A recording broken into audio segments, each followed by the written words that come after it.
오늘 우리에게 주신 하나님의 말씀은 요한일서 1장 1절에서 10절 말씀입니다. 요한일서 1장 1절에 10절 말씀입니다.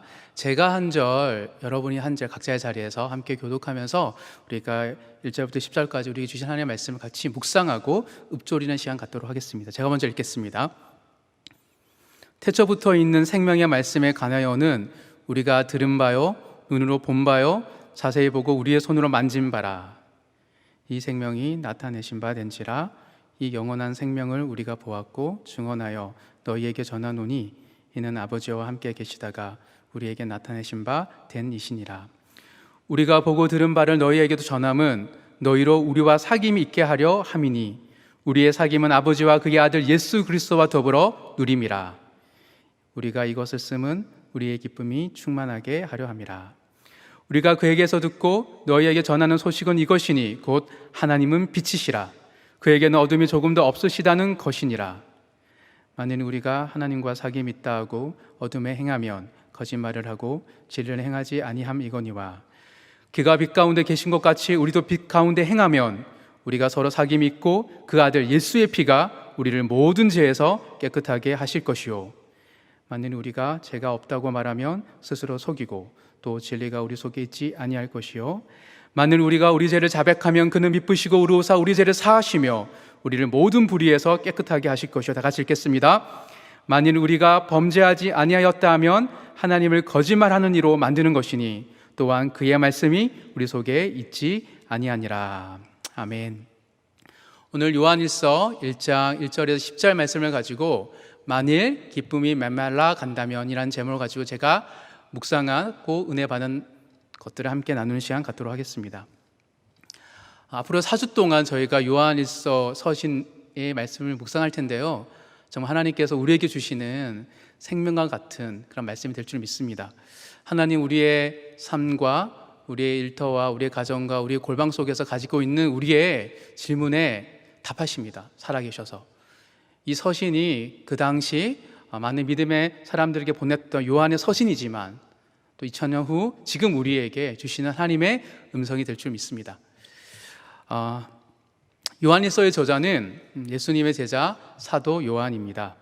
흥미롭게도 이 요한이 예수님과 친족관계, 사촌지간이라고 얘기하는 학자들이 있습니다. 예수님의 이모라는 분이 성경 등장합니다. 예수님의 이모로 추정되는 살로메라는 여인이 바로 요한의 어머니라는 견해이죠. 그래서일까요? 예수님은 요한에게 어머니를 부탁합니다. 요한복음 19장에 보면 예수님께서 십자가에 못 박혀 죽으시기 직전에 마리아에게 요한에게 말씀하시죠. 보라 내 어머니라. 그때부터 요한은 자신의 집에서 마리아를 모셨다라고 말하고 있습니다. 친족의 여부를 떠나서 요한은 정말 예수님께 사랑받고 신뢰받았던 제자임은 틀림없습니다. 그래서인지 사도 중에서 가장 오랫동안 살아서 주님의 몸된 교회를 지키고 돌보았던 사도가 바로 요한이었습니다. 그렇다면 요한은 요한일서를 언제 기록했을까요? 많은 학자들은 AD 85년에서 95년 사이에 썼다라고 얘기하고 있습니다. 85년은 요한이 요한복음을 쓴 시기이고 95년은 요한이 요한계시록 쓴 시기이기 때문에 85년과 95년 사이에 요한 서신이 썼다라고 보는 것이죠. 85년, 95년 도대체 요한은 몇 살 때 요한복음, 요한서신, 요한계시록을 쓴 것일까요? 몇 살입니까? 대략 유추하더라도 80살이 넘어서 그는 쓰고 있습니다. 그래서인지 요한이 쓴 요한서신에서 수신자들, 그 회람하고 그 편지를 받는 초대교회 성도들을 이렇게 부릅니다. 나의 자녀들아. 여기서 자녀들이라고 번역된 헬라어는 정말 헬라어 뜻이 어린아이라는 뜻을 가지고 있습니다. 그래서 영어 성경에서는 대부분의 영어 성경은 little children, 정말 어린아이라고 번역을 하고 있습니다. 요한은 요한일서에서 7번 이상이나 자녀들아 라고 요한 서신을 받는 수신자들을 부르고 있습니다. 지금도 나이 80이면 당연히 일선에서 물러날 뿐만 아니라 거의 이제 인생을 마무리하는 그 시점일 텐데, 고령의 나이인데, 초대교회 당시에 그 시대적 상황에서 80이 넘어선 사도 요한이 사역의 현장 가운데 있다는 것을 어떻게 우리가 봐야 할까요? 제가 그 당시에 수명이 어떻게 될까? 현재도 우리 요한이 80이 넘어선 사람은 목회 현장에 있기가 은퇴하신 분들일 텐데 어떤 의미일까를 생각해 보게 됩니다. 지금 현재 대한민국 2018년의 기준으로 성인 남자의 평균 수명이 약 79.7세이고 여성의 평균 수명은 85.7세라고 합니다. 6살 정도 여자분들이 오래 사는데 평균적으로. 그렇다면 지금으로 볼 때도 80이면 정말 오래 산 사람인데 그 당시에도 사역을 하고 있는 건데 2000년 전에 초대교회 때는 어땠을까요? 제가 한번 찾아보니까 1세기 로마 제국의 평균 수명이, 놀라지 마세요, 약 22세라고 합니다. 물론 어린아이였을 때 죽은 사람도 참 많이 있겠지만 평균적으로 한 사람이 태어나서 22살 정도로 사는 그 시대에서 요한은 언제까지 거의 90이 넘어서까지 사역을 했다라는 그 사실 앞에 요한도 스스로 알았을 것입니다. 자기처럼 오래 연명하며 살아가고 장수하는 사람이 들어왔다라는 사실 앞에서 하나님의 특별한 부르심이 있구나라고 생각을 했던 것 같습니다. 그러니 노년에 80이 이르고 80이 넘어서서 요한복음과 요한서신 1서, 2서, 3서와 요한계시록을 기록한 것 아니겠습니까? 그렇다면 요한은 어떤 목적으로, 어떤 마음으로 요한서신을 기록한 것일까에 대한 질문이 생깁니다. 구체적으로 요한은 자기의 동기를 어떻게 표현하고 있는지, 어떻게 자기가 펜을 들었는지를 표현하는 그 글들에 보면 그 당시 교회의 상황이 정말 어렵고 힘들었다는 것을 발견하게 됩니다. 요한 1서 2장 18절에 보면 이런 말씀이 있습니다. 제가 읽어드리겠습니다. 아이들아, 지금은 마지막 때라. 적 그리스도가 오리라는 말을 너희가 들은 것과 같이 지금도 많은 적 그리스도가 일어났으니 그러므로 우리가 마지막 때인 줄 아노라. 교회를 무너뜨리고 복음을 대적하는 자가 적 그리스도입니다. 그런데 이 적 그리스도가 하나도 아니고 많은 적 그리스도가 일어났다라고 지금 요한은 얘기하고 있습니다. 한 명도 아니고 그런 자들이 많다라니 얼마나 교회가 혼란하고 힘들었을지 상상만 하는 것도 끔찍할 정도입니다. 정말 요한은 마지막 때라고 표현한 그 표현에서 얼마나 절박하고 간절한 심정으로 서신을 쓰고 있는지를 저희가 짐작할 수 있습니다. 그래서 우리가 읽었던 오늘 본문에는 요한은 어떻게 자기의 서신의 동기를 표현하고 있는지를 살펴보는 것은 중요합니다. 저희가 읽었던 4절입니다. 한 번 더 읽겠습니다. 우리가 이것을 쓰면 우리의 기쁨이 충만하게 하려 함이라. 또 다른 요한의 서신 2서에서도 이렇게 말하고 있습니다. 요한 2서 12절입니다. 내가 너희에게 쓸 것이 많으나 종이와 먹으로 쓰기를 원하지 아니하고 오히려 너희에게 가서 대면하여 말하려 하니 이는 너희 기쁨을 충만하게 하려 함이라. 지금 요한은 어떤 말을 하고 있습니까? 그런 어려운 상황 속에서도 자기가 펜을 든 동기, 너희에게 나의 이야기를 하려고 하는 동기는 기쁨이라고 표현하고 있습니다.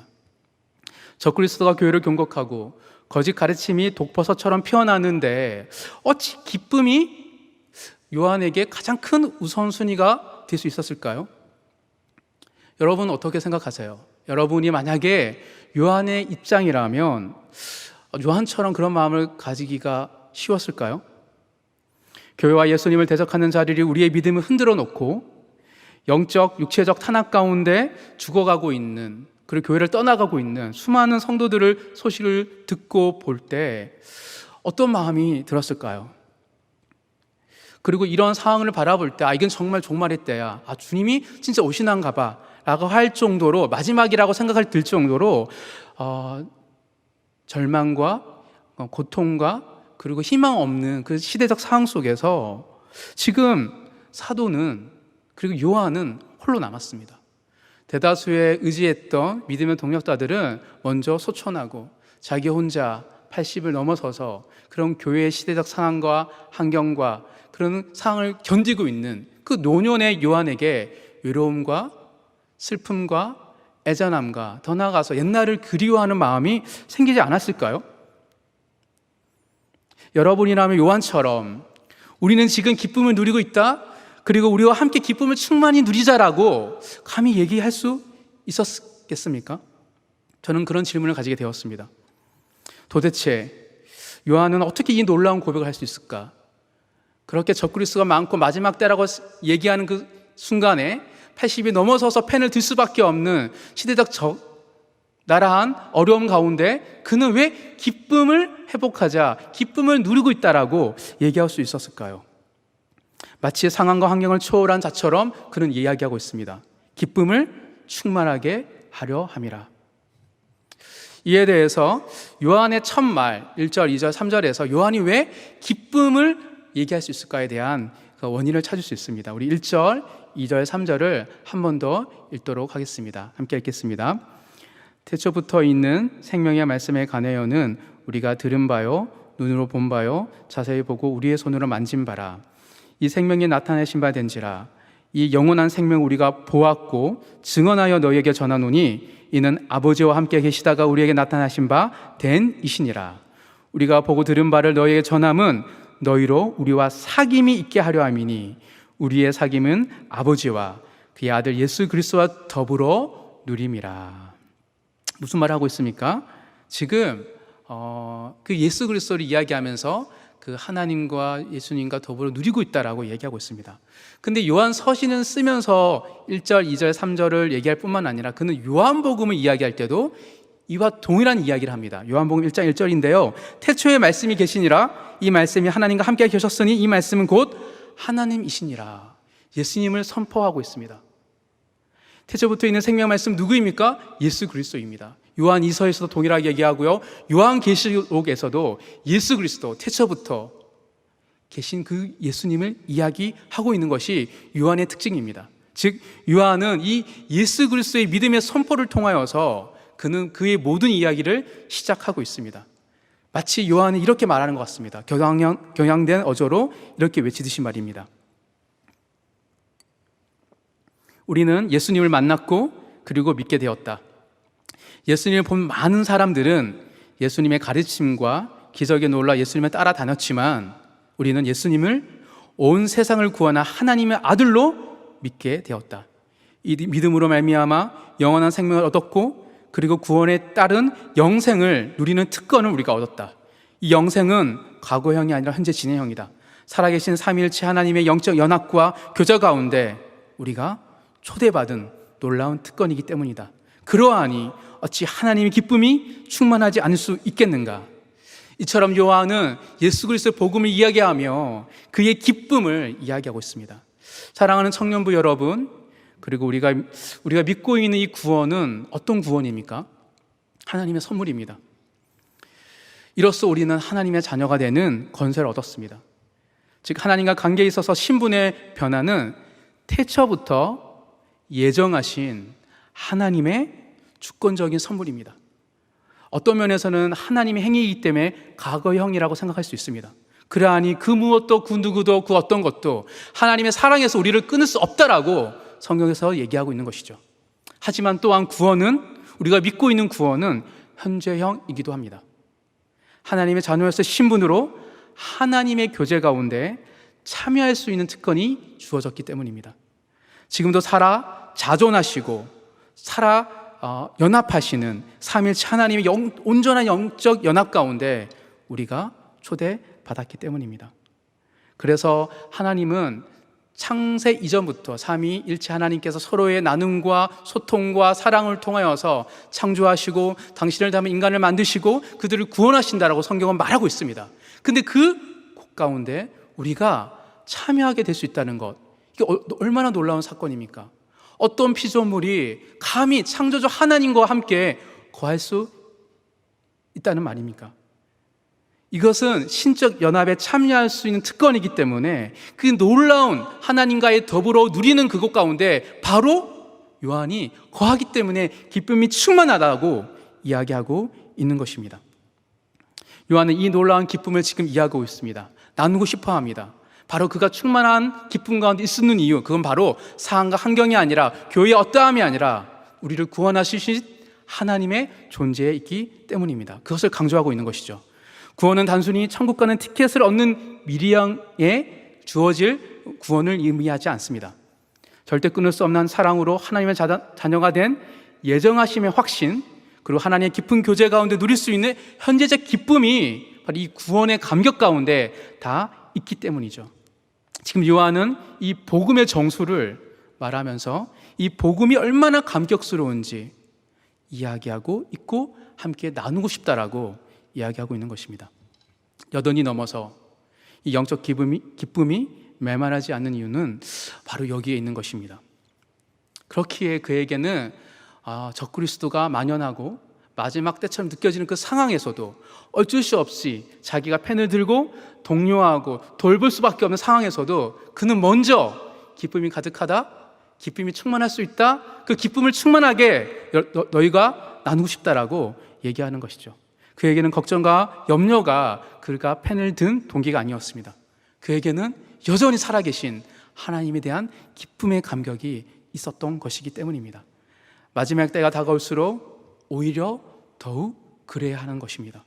복음의 기쁨과 감격 가운데 머물러 있을 수 있는 것이 하나님의 자녀의 특권이기 때문입니다. 형제자매 여러분, 또 그리고 이 예배에 함께 드리는 모든 성도 여러분, 우리 한번 가슴에 손을 얹고 스스로에게 이런 질문을 던져봤으면 좋겠습니다. 나는 어떠한가? 복음의 감격과 기쁨이 나에게 있는가? 지금 이 예배에 기쁨으로 내가 참여하고 있는가? 아니면 근심 걱정을 가득 안고 의무감으로 앉아 있는가? 주님과의 온전한 교제 가운데 있으려고 내가 노력하고 있는가? 아니면 현실의 상황과 환경에 온 마음과 시선이 집중되어 있지는 않는가? 그런 부분에서 우리에게는 어쩌면 요한이 믿는 하나님과 우리의 믿는 하나님 동일한 하나님입니다.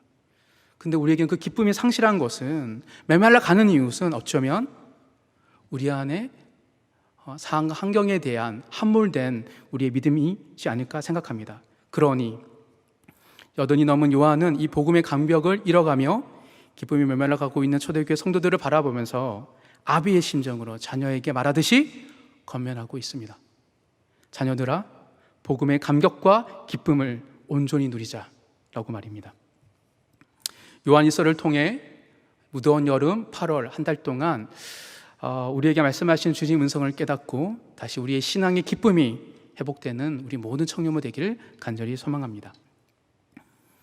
만일 기쁨이 메말라 간다면 어떻게 우리가 영적 기쁨을 회복할 수 있을까요? 오늘 읽었던 1절에 10절 사이에 요한은 두 가지 영적 비결을 우리에게 제시하고 있습니다. 먼저 제가 발견한 첫 번째 비결은 빛 가운데 행하는 것입니다. 5절, 6절, 7절을 한 번 더 읽겠습니다. 첫 번째 비결은 빛 가운데 행하는 것인데 5절, 6절, 7절입니다. 다 같이 읽겠습니다. 우리가 그에게서 듣고 너에게 전하는 소식은 이것이니 곧 하나님은 빛이시라. 그에게는 어둠이 조금도 없으시다는 것이니라. 만일 우리가 하나님과 사귐이 있다 하고 어둠에 행하면 거짓말을 하고 진리를 행하지 아니하면 이거니와 그가 빛 가운데 계신 것 같이 우리도 빛 가운데 행하면 우리가 서로 사귐이 있고 그 아들 예수의 피가 우리를 모든 죄에서 깨끗하게 하실 것이요. 하나님 빛이신데 하나님의 자녀가 된 우리는 왜 어둠에 거하고 어둠 가운데 행하고 있는 것입니까? 하나님은 자녀답게 행동하지 않는데 어떻게 구원의 감격이 우리 안에 있을 수 있을까요? 어둠 가운데 거한다는 것은 진리를 거부하는 것이기에 진리 안에 있는 참된 자유가 우리 안에 없고 만끽할 수 없는 것입니다. 그러니 진리 안에 있는 참된 자유를 누리지 못하니 신앙의 기쁨이 사라지는 것이죠. 우리는 하루속히 어둠에서 벗어나 빛 가운데 거하며 행해야 합니다. 하나님의 자녀답게 생각하고 행동해야 한다는 것이죠. 그러면 어떤 일이 일어난다고 오늘 7절에서 얘기하고 있습니까? 예수 그리스도의 보혈의 능력으로 우리의 모든 죄가 깨끗해진다라고 얘기하고 있습니다. 예수를 처음 믿었을 때 모든 죄를 해결해 주시고 우리를 의롭게 해주시는 것도 놀라운 간격이지만 여전히 우리는 죄인이기에 우리가 우리 죄를 또 하나님 앞에 나아갈 때, 말씀 앞에 섰을 때 그 예수의 정결의 능력, 보혈의 능력으로 말미암아 우리가 정결해지고 깨끗해지는 그 은혜가, 그 기쁨이 우리 안에 있을 줄 믿습니다. 두 번째는 요한은 이렇게 제시하죠. 우리 죄를 자백할 때 우리는 기쁨이 회복할 수 있다고 얘기합니다. 두 번째 비결은 우리 죄를 자백하는 것입니다. 9절입니다. 다 같이 읽겠습니다. 만일 우리가 우리 죄를 자백하면 그는 미쁘시고 의로우사 우리 죄를 사하시며 우리를 모든 불의에서 깨끗하게 하실 것이요. 무슨 뜻입니까? 구원을 얻는 믿음이 있다 할지라도, 구원의 확신이 있다 할지라도 우리는 여전히 세상 속에서 죄를 짓고 살아가는 연약한 존재라는 것입니다. 우리가 죄를 짓지 않아서, 우리가 완전히 우리 행동과 행실이 의로워서 하나님이 우리를 구원해 주시는 것이 아닙니다. 죄가 없으신 예수님 때문에 우리의 죄가 마치 없는 자처럼 여겨지는 것이죠. 하나님의 재판 가운데.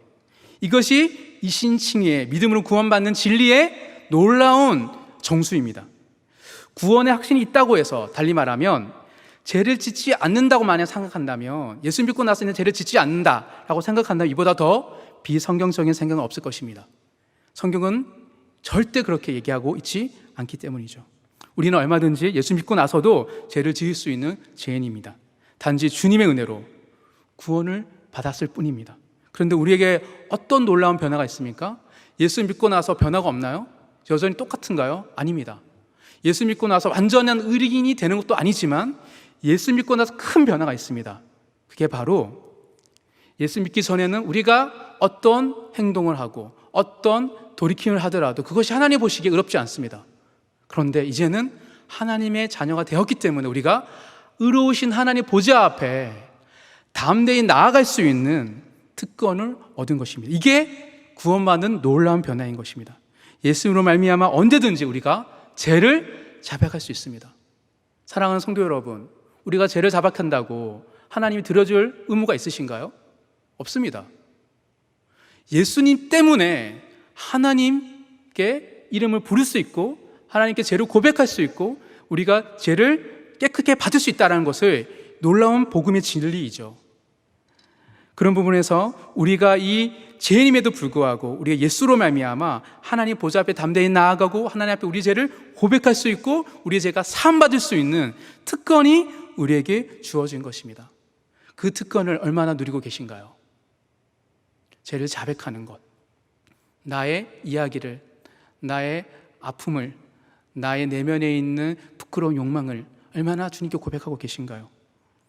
즉 사도 요한은 초대교회 성도들에게 빛 가운데 행하라, 그리고 죄를 자백하라, 그리하면 너희가 의인이 된다? 아니요, 이미 의인입니다. 너희는 이 죄가 사해질 것이다. 너의 모든 죄가, 너의 모든 불의가 너희에서부터 멀어질 것이다. 너희 안에 정결함의 자유가 주어질 것이라고 이야기하고 있습니다. 어쩌면 이 두 비결은 같은 뜻일 수도 있습니다. 빛 가운데 거한다는 것은 어떤 의미인갑니까? 말씀 앞에, 진리 앞에 서 있는 것이죠. 진리 가운데 행한다는 것입니다. 여러분, 빛에 가까우면 가까워서 어떻습니까? 내 안에 먼지와 내 안에 있는 더러운 것들이 드러납니다. 어둠에 있으면 내가 괜찮은 사람인 것처럼 보여요. 하지만 빛 가운데 거하면, 하나님 보좌 앞에 나아가면 내가 정말 구원받을 수 없는 사람이구나를 깨닫게 됩니다. 그러하니 믿음의 사람들은 늘 자기들이 어찌 하나님 나를 구원하셨습니까? 어찌 나 같은 자를 하나님 자녀 삼으셨습니까? 라는 고백을 하는 것이죠. 그게 빛 가운데 있는 사람들의 고백입니다. 즉, 빛 가운데 행하는 것과 죄를 자백하는 것은 같은 이야기입니다. 우리가 빛 가운데 있으면 죄를 자백하게 되고, 죄를 자백하기 위해서는 그 기준이 있어야 되잖아요. 진리의 빛이 그 빛 가운데 있는 것을 의미하는 것입니다. 그때 비로소 하나님은 우리를 정결하게 하시고 자유케 하신다고 오늘 요한은 이야기하고 있는 것입니다. 이게 바로 정결함의 특권을 받은 하나님의 자녀라는 것을 이야기하고 있는 것입니다. 무슨 말입니까? 우리 안에는 그런 정결함의 기쁨, 깨끗함의 기쁨이 있느냐라고 사도 요한은 얘기하고 있는 것입니다. 사랑하는 성도 여러분, 하루에 너무 땀 흘리면, 여름처럼 요즘 여름에 땀이 많이 나잖아요. 집에 가서 샤워하며 너무 상쾌하지 않습니까? 여러분 1년에 한 번 샤워하는 분이 계신가요? 우리 세상에 살다 보면 죄로부터 자유해지는 것, 정결케 되는 것은 누가 할 수 있는 게 아닙니다. 예수의 보혈로만이 우리를 죄에서부터 자유케 하야 되는 겁니다. 그 죄를 고백할 수 있는 특권, 그 특권을 하나님의 자녀가 주셨는데 너희 초대교회 성도들아 왜 그거를 누리지 못하니? 왜 빛 가운데 행하지 못하고 죄를 자박하지 못하니? 그러하니 너 안에 정결의 기쁨이 없지 않니? 라고 우리에게 권면하고 있는 것이 바로 사도 요한의 고백입니다. 정리하면 빛 가운데 행하고 죄를 자백하면 죄와 불의로부터 자유케 되는 은혜가 주어지는 것입니다. 이 보혈의 능력을 매 순간 경험할 때 어찌 기쁨이 우리 안에 충만하지 않을 수 있겠냐라고 요한이 얘기하는 것이죠. 그렇다면 이런 질문을 가지게 됩니다. 왜 지금까지 우리는 정결의 기쁨을 잘 누리지 못했지? 이 특권인데 하나님 자녀만이 가지고 있는 담대히 주님의 보좌 앞에 나아갈 수 있는 양자됨의 권리인데 왜 우리는 누리지 못했을까라는 생각합니다. 진리를 몰랐을까? 여러분 진리를 모르셨습니까? 아니요. 빛 가운데 거하는 거, 죄를 고백하는 거 알고 있었습니다. 그럼에도 불구하고 우리가 순종하지 않았던 것입니다. 왜 우리가 그러면 순종하지 않았을까? 성경에서는 사도 요한은 정확하게 왜 그런지를 진단하고 있습니다. 우리가 왜 그걸 깨닫지 못하면 여전히 악순환의 고리 속에서 죄를 반복하고 이 고리를 깨뜨리지 못하기 때문에 정확하게 요한은 이거에 대해서 진단하고 있죠. 그게 바로 8절과 10절입니다. 7절 빛 가운데 거하라 다음에 8절을 얘기하고 또 9절 너희가 죄를 자백하라 그럼 깨끗하게 된다 다음에 바로 10절을 얘기합니다. 그러니까 8절과 10절은 같은 얘기인데 한번 읽어보도록 하겠습니다. 함께 읽겠습니다. 만일 우리가 죄가 없다고 말하면 스스로 속이고 또 진리가 우리 속에 있지 아니할 것이요 10절입니다. 만일 우리가 범죄하지 아니하였다 하면 하나님을 거짓말하는 이로 만드는 것이니 또한 그의 말씀이 우리 속에 있지 아니하니라. 무슨 말입니까? 요한은 우리가 초대교회 성도가 우리가 스스로 죄가 없다라고 속이고 있다고 말하고 있습니다. 자기 합리화, 책임 회피, 사람 다 똑같이 쟤도 저러는데 어떻게 그럴 수 있어? 에이, 하나님께서 우리가 완벽한 사람이 되라고 한 거 아니잖아.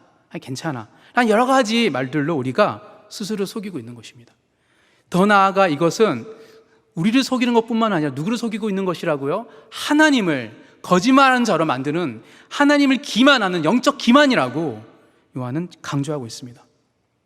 정리하면 우리에게 무엇이 있다고 말하고 있는 것입니까? 지금 죄를 부인하는 영적 기만이 우리 안에 있다라고 말하고 있습니다. 즉 우리가 왜 빛 가운데 거하지 않는가 알면서도 왜 우리가 죄를 자백하지 않는가? 그것은 영적 기반이 우리를 붙들고 있기 때문입니다.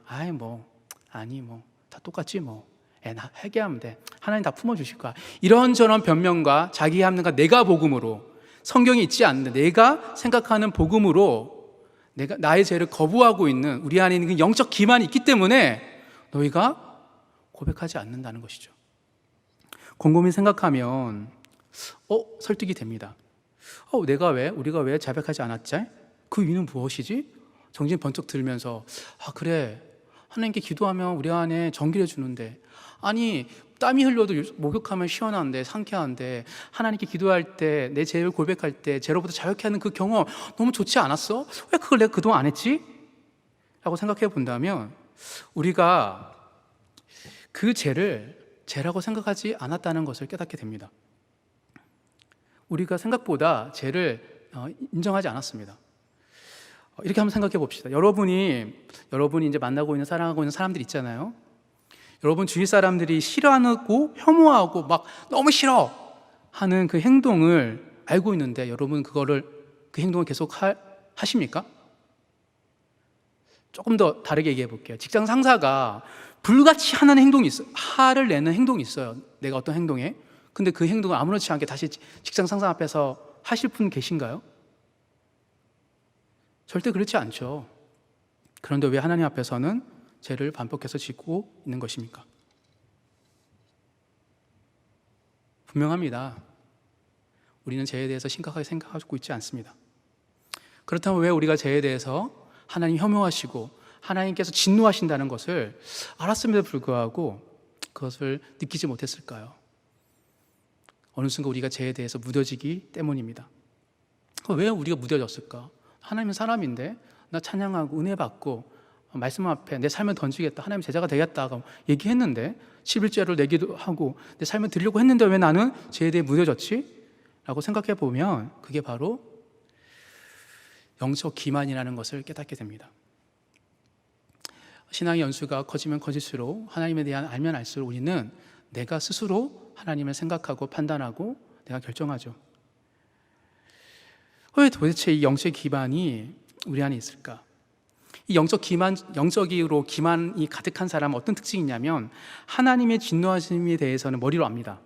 그런데 마음으로는 공감하지 못하죠. 어느 순간 죄를 지어도 두려움이 사라지는 것, 그게 영적 기만입니다. 여러분, 직장 상사의 불같은 하도 두려워하는데 하나님의 죄에 대한 선포에 대해서 왜 두려움이 사라진 것일까요? 하나님 직장 상사도 못하신 것입니까? 아니요, 그게 영적 기만에 빠져있기 때문인 것입니다. 영적 기만은 죄를 자각하는 감각을 마비시키기 때문입니다. 그렇다면 왜 우리는 영적 기만에 서서히 빠져들게 되었을까에 대해서 생각해 본다면, 로마서 1장 28절 이런 말씀이 있습니다. 그 세상의 악한 자들, 하나님을 알지 못하는 자들에 대한 이야기인데요, 또한 그들이 마음에 하나님 두기를 싫어하며, 그러니까 악의 실체는, 죄의 실체는 하나님을 마음에 두기 싫어합니다. 그러니까 우리 안에 왜 영적 기만이 있을까에 대해 생각해보면 이게 죄와 악과 연결되어 있는 것이죠. 요한일서 5장 19절에 이런 말을 합니다. 요한은 이걸 강조하고 있거든요. 다 같이 한번 읽겠습니다. 요한일서 5장 19절입니다. 같이 읽겠습니다.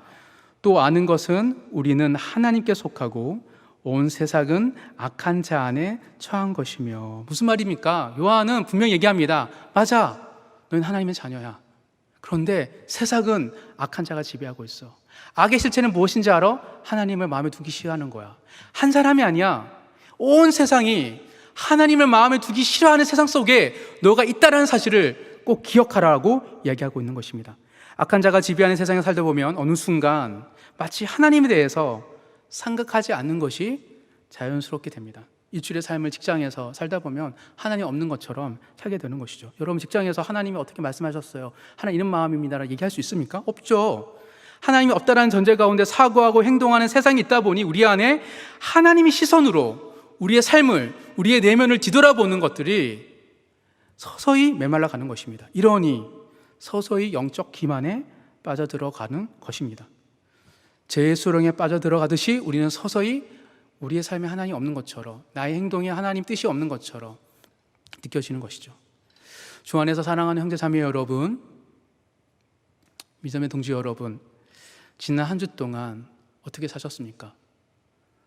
지난 썬풀 기간 또 여러분의 하나님은 여러분의 삶에 어디에 계셨습니까?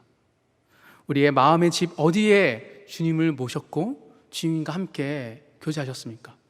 여러분의 거실에, 책상에, 부엌에, 공부방에 주님과 함께 즐거운 시간을 보내셨나요? 아니면 하나님을 내 마음에 두기를 거절했고 예수님을 내 방에, 공부방에, 오락하는 곳에, 쉬는 곳에 두기를 거절해서 문 앞에 팻말에 예수님 출입 금지라고 써놓고 몇 주 동안 지내지는 않으셨나요?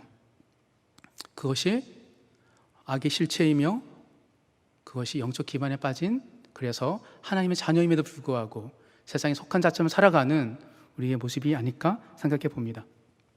성경은 마음에 하나님 두기를 싫어하는 것, 그래서 하나님보다 그 어떤 것을, 그 무엇을 더 사랑하는 것을 우상 숭배라고 얘기합니다.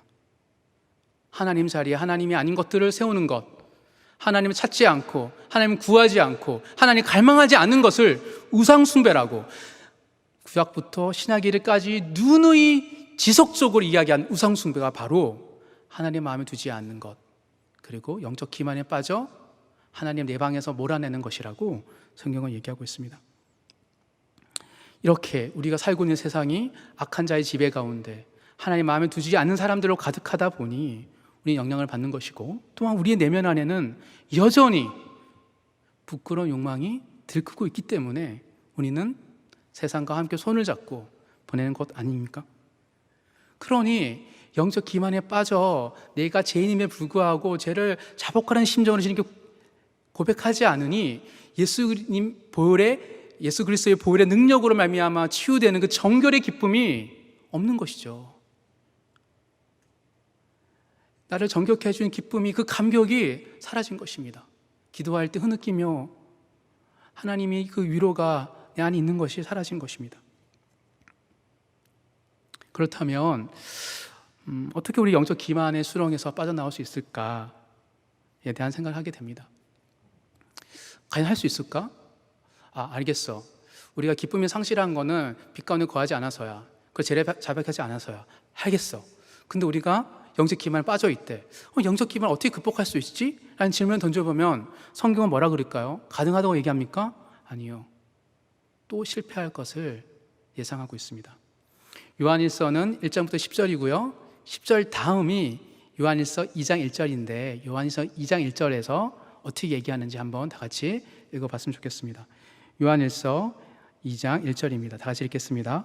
나의 자녀들아, 내가 이것을 너에게 쓰면 너희로 죄를 범하지 않게 하려 함이라. 만일 누가 죄를 범하여도 아버지 앞에서 우리에게 대언자가 있으니 곧 의로우신 예수 그리스도시라. 무슨 말하고 있습니까? 사도 요한은 우리가 죄를 짓지 않기를 원해서 씁니다. 하지만 만일 누가 범죄하면 알고 있어요. 또 범죄할 것을. 그런데 누가 있다라고 강조하고 있습니까? 바로 예수 그리스도. 우리를 구원하셨고 대언자로 계신 예수 그리스도가 있다라고 얘기하고 있는 것입니다. 바로 의로우신 예수 그리스도가 우리를 지켜주시고 우리를 인도해 주시고 우리를 수렁 가운데서 우리를 끌어주시기 때문에 우리는 그것을 넘어설 수 있다라고 이야기하고 있는 것입니다. 오늘 번역된 대언자는 조력자, 그리고 헬라어로는 파라클레이토스입니다. 파라클레이토스. 바로 대부분의 성경에서 보혜사, 성령으로 번역된 파라클레이토스가 대언자이십니다. 예수님은 부활 승천하시고 나서 성령을 보내십니다. 예수의 영인 성령께서 여전히 우리 안에 있기 때문에 우리는 그것을 이길 수 있는 것입니다.